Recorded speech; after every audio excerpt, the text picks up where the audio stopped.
ठीक है, तो भगवत गीता के 14वें श्लोकों से समझा सकता है। अधिष्ठानम तथा कर्ता करणम च पृथक विधम विविधाश्च च पृथक चेष्टा देवम चैवात्र पंचमम।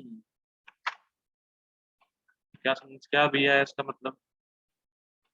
कर्म का स्थान शरीर, कर्ता जीव, विभिन्न इंद्रियां, अनेक प्रकार की चेष्टाएं मतलब प्रयास, और परमात्मा, ये 5 कर्म के कारण है।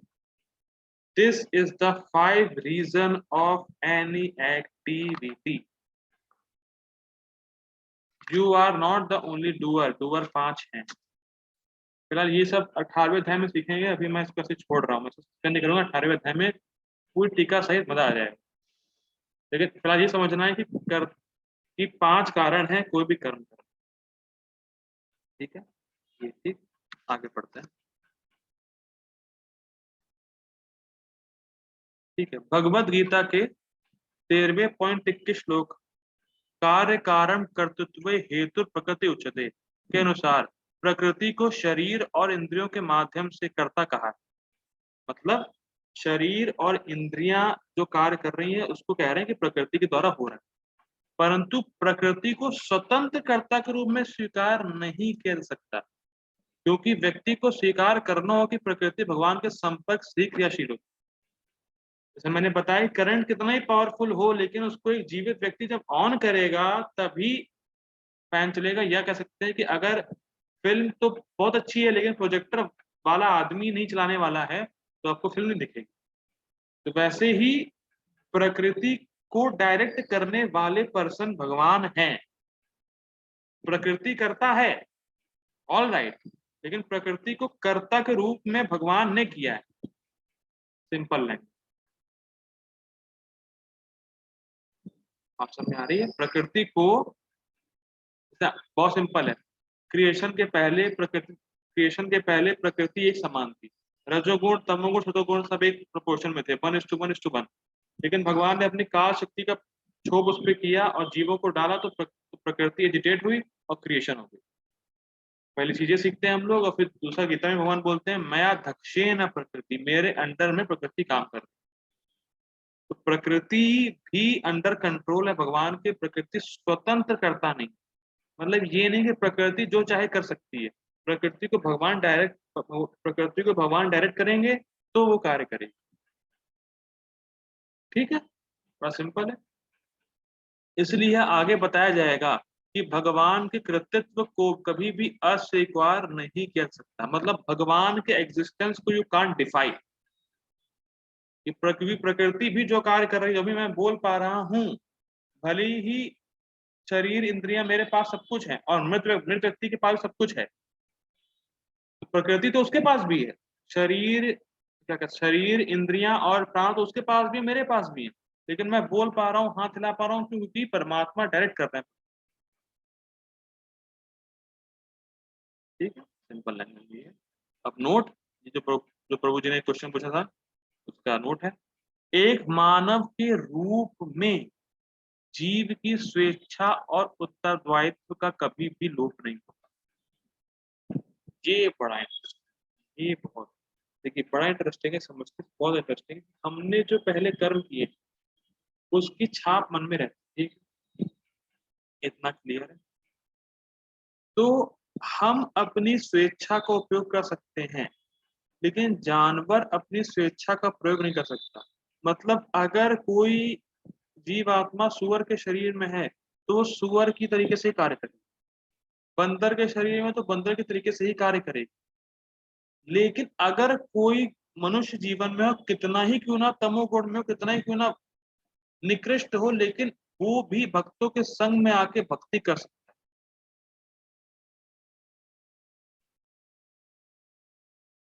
है। समझ में आ रही है? तो फ्री विल का उपयोग कह सकते हैं सिर्फ मानव जीवन में ही। फिर रिपीट कर रहा हूँ, जो विवेक है कि क्या सही क्या गलत है, इसकी जो स्वेच्छा है, इसको खाली मानव जीवन में ही आप एक्सप्रेस कर सकते हैं।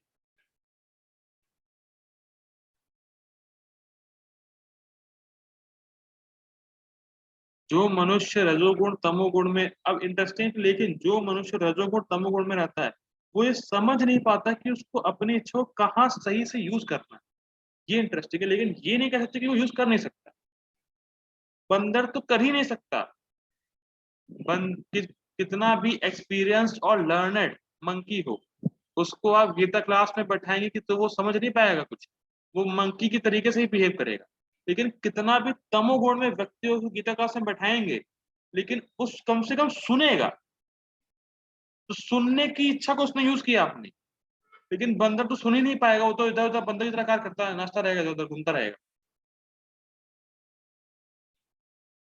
तो इससे हम क्या सीखें? इससे बहुत बड़ी सीख मिल रही है कि भक्ति आप किसी को भी दे सकते हैं। किसी भी, हाँ मतलब मनुष्य की बात हो रही है, तो भक्ति आप किसी भी मनुष्य को दे सकते हैं।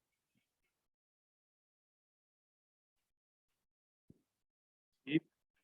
और फ्री विल का मतलब या जो स्वेच्छा का मतलब क्या है? या तो आप माया की सेवा करें या कृष्ण की सेवा करें।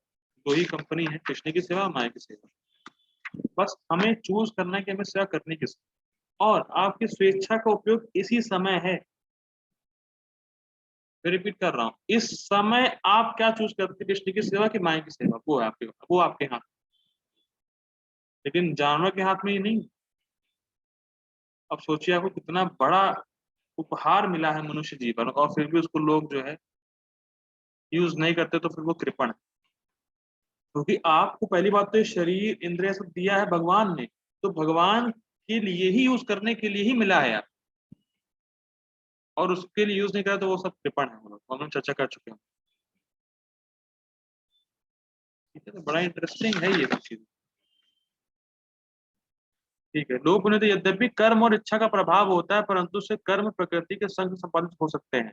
मतलब वही बात है कि इंद्रियों प्रकृति के माध्यम से कर्म होते हैं। इसे शरीर इंद्रियों और प्राण के द्वारा और भगवान की अनुमति के द्वारा ही किया जा सकता है।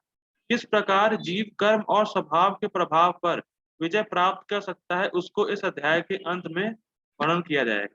मतलब जैसे मान लीजिए किसी का बहुत, मतलब बहुत भोग वासना आदि का चलती हुई आ रही है, तो उसका एक स्वभाव बन जाता है। तो अगर वो जैसे मान लीजिए किसी का क्रूर स्वभाव है बना हुआ ऑलरेडी, तो फिर वो क्रूरता के तरीके से और बिहेव करेगा, तो वो फिर और उसका स्वभाव बढ़ेगा, तो और करेगा, तो फिर वो कभी खत्म नहीं होगा। बात समझ में आ रही है? मतलब वासना है उसके हृदय में, उस वासना को वो और फुलफिल करेगा, तो और वासना बढ़ेगी, और करेगा तो और बढ़ेंगी, तो बढ़ती चली जाएंगी, बढ़ती चली जाएंगी, बढ़ती चली जाएंगी, तो कब खत्म कब होगा? वो उसमें फंसा रहेगा फिर। तो उससे निकलना कैसे है, इसको भगवान एंड में बताएंगे इसी अध्याय, कि जीव कैसे कर्म और स्वभाव के प्रभाव से, मतलब जो भोग वासना जो भोग वासना से उसको से, अभी भगवान ने क्या कहा कि इच्छा को हम यूज कर सकते हैं। तो अब हम इच्छा को यूज कर नहीं पा रहे, क्योंकि हमारे भोग वासना हमारे हृदय में हो जाता है। तो उस भोग वासना से हम कैसे बच सकते हैं और फ्री विल को या अपनी इच्छा को सही तरीके से यूज कर सकते हैं, इसको भगवान इस अध्याय के अंत में बताएं, at the end of this chapter. ठीक है, हम लोग अब यही रुकते हैं क्योंकि टाइम बहुत हो गया है, और ठीक ही हो पाई है। वर्कआउट छोटा है लेकिन हम लोग कर ही लेंगे, तब तक जितना समझाया उसको आप थोड़ा सा। अच्छा, मैं एक काम करूंगा, मैं इस पीडीएफ को आज ही भेज देता हूँ भगवत गीता रिसाइटेशन ग्रुप में, मैं आज ही भेज दूंगा इसको, और आप लोग पढ़िएगा, कि जब तक एक बार पढ़ेंगे नहीं अब इसको तुरंत भूल जाएंगे। इसको जब एक बार पढ़ लेंगे तो जो सुना है वो फिर याद रहेगा। ठीक है, तो एक बार उसको पढ़ लीजिएगा आप लोग। ठीक है, ओके हरे प्रभु जी। माता जी को समझ में आया हरे आपको? कृष्णा। यस प्रभु जी।